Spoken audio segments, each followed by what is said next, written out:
Popper's paradox, very famous, and it's often paraphrased as,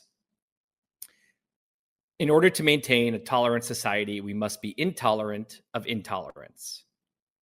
Right. Now, the problem with that is tolerance and intolerance are not good or bad on their own, right? If you're tolerant of, a cult where men marry 8-year-old girls, that's bad. You'd rather be intolerant, right? Right. It's good to be intolerant, right? If you're tolerant of people who look different than you or practice different rituals than you, that's good. We like that tolerance, right? So then being intolerant. So the question is always, you can't just say intolerance. You say intolerance of what? Now, if you don't specify that, inevitably everyone thinks that everyone who's, whether they're being a bigot or not, thinks I'm being intolerant of intolerance. If you go to the dictators in other countries, when they jail dissidents, they jail people for saying the wrong thing or for the wrong religion. They never say we're jailing dissidents. They say we're being intolerant of intolerance. We're jailing. They basically use Popper's argument, and so it's twisted constantly to mean we're being intolerant of intolerance. And what they mean by that often in this case is, they'll see right-wing arguments as intolerant, right? And so those are intolerant people. They'll say, people who disagree with me, that's intolerance. We have to be intolerant of it. Now, Popper's paradox is longer than that.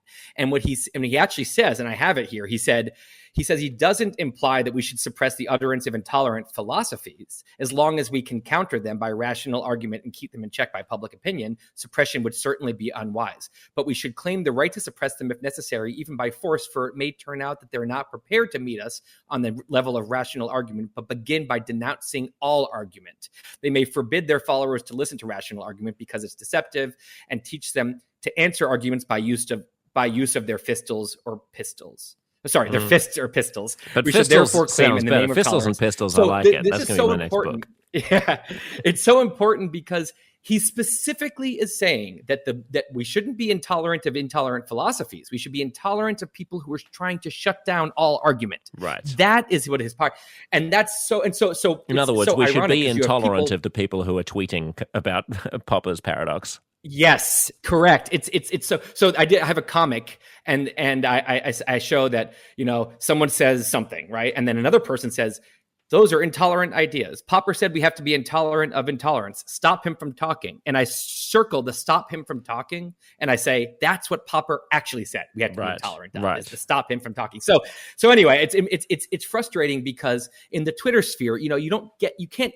I just explained that for 3 minutes and read a quote. Like, you don't have the time for that. So people, that's why you end up with, something like cancel culture, which is a direct violation of Popper's paradox, being argued as, again, people say that the people who defend a cancellation, they say we're just being intolerant of intolerance. Actually, you're doing the exact thing that Popper said we should be intolerant or it's of. Just consequences. So it's just facing consequences. But again, I come back to Singer's point of, like, the consequence of saying something stupid or wrong or malevolent should be that another person says something that corrects you, and yes, they can slap you down in so doing, and people can feel free to choose not to associate with you. But once you start coordinating public mob campaigns to have you stripped of your livelihood or, excluded from society because you touched a subject or because you said or did something, and your critics are not actually addressing the thing that you said,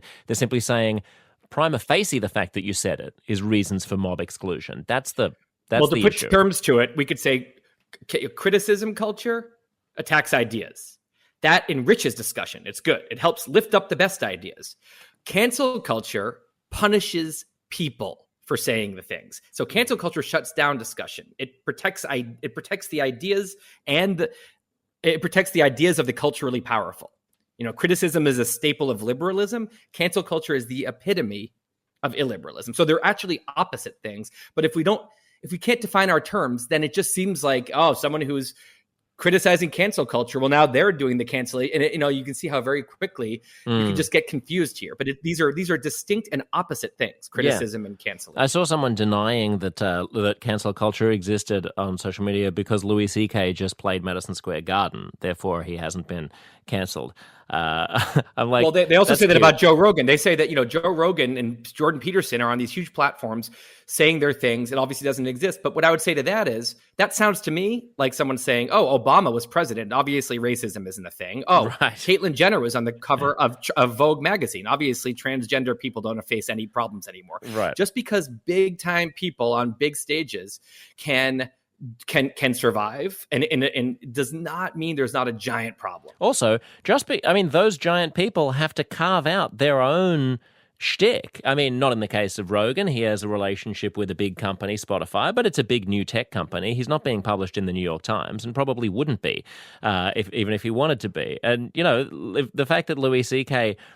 still has hands and legs and a head, right, and is capable of going onto the internet and selling tickets and that Madison Square Garden will rent out its space to him, does not mean that there haven't been consequences for him in the fact that none of his shows are on any major streaming platforms anymore, and you can't see his movie, right, anywhere, and you can't get any of his stuff through any mechanism other than his own chutzpah and nous. What would constitute cancel culture? You'd have to behead him and cut his hands off, and then he wouldn't be able to go and play the garden anymore? Okay.